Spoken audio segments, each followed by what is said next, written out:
High, আমি পিউ আর তোমাদের সকলকে জানাই পিউয়ের পরিবারে স্বাগত। তো এটা ছিল কালী পূজা পরিক্রমার দ্বিতীয় দিন আর আমরা গেছিলাম গঙ্গারামপুরে। গঙ্গারামপুরে প্রথমেই গেছিলাম আমরা ফ্রেন্ডস ইউনিট ক্লাবে। আর এইখানকার থিম ছিল বর্তমান সময়ে যে নারীদেরকে নির্যাতন করা হচ্ছে তা নিয়ে একটা বাস্তবিক চিত্র তুলে ধরেছে। আর তাছাড়াও ছিল বিভিন্ন ঐতিহাসিক চিত্র দিয়ে পুরো প্যান্ডেলটাকে সাজানো। তোমরা দেখতেই পাবে কত সুন্দর সাজিয়েছে প্যান্ডেলটা। সবকিছুই ভালো লাগছিল, কিন্তু আমরা যেদিন গেছিলাম সেদিন প্রচন্ড ভিড় ছিল। ভিড়ের ঠেলায় আমি ভালো মতো ভিডিও ক্লিপগুলোও নিতে পারিনি। এই প্যান্ডেল থেকে বেরিয়ে আমরা সোজা চলে গেছিলাম তরুণের আহ্বান ক্লাবে, আর যেখানে করেছিল মাটির টানে স্বজন প্রাণী। এই প্যান্ডেলের থিমটা আমার বেশ ভালো লেগেছে। যেখানে ঢুকতেই দেখেছিলাম গাছের শেকড় বাকড় দিয়ে কিছু সাজানো জিনিস। এরপর ভেতরে ঢুকে দেখি প্রোগ্রাম চলছিল। তারপরে প্যান্ডেলের ভেতরে চলে গেছিলাম, আর প্যান্ডেলের থিমটা কিছুটা এইরকম ছিল। প্যান্ডেলের ভেতরে পুরোটাই কৃষিকাজের চিত্র তুলে ধরেছিল, আর সাইডে পুরো পাট দিয়ে কাজ করেছিল, যে কাজগুলো আমার অসাধারণ লেগেছে। শুধুমাত্র পাটের দড়ি দিয়ে যে এত সুন্দর কারুকার্য করা যায় সেটা আমি এই প্যান্ডেলেই দেখলাম, মানে জাস্ট চোখ ধাঁধিয়ে যাচ্ছিল। আর এইখানকার প্রতিমাটাও আমার খুবই সুন্দর লেগেছিল।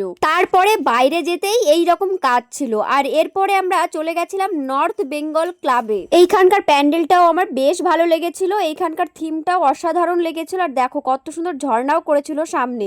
আর সত্যি বলতে প্রতিমাটা সব থেকে আমার এই প্যান্ডেলেরই ভালো লেগেছে। তোমরাও দেখলে বলতে পারবে খুবই সুন্দর হয়েছিল এখানকার প্রতিমাটা। তো এই ছিল আমার কালী পুজোর পরিক্রমা গঙ্গারামপুরে। কেমন লাগলো অবশ্যই জানাবে।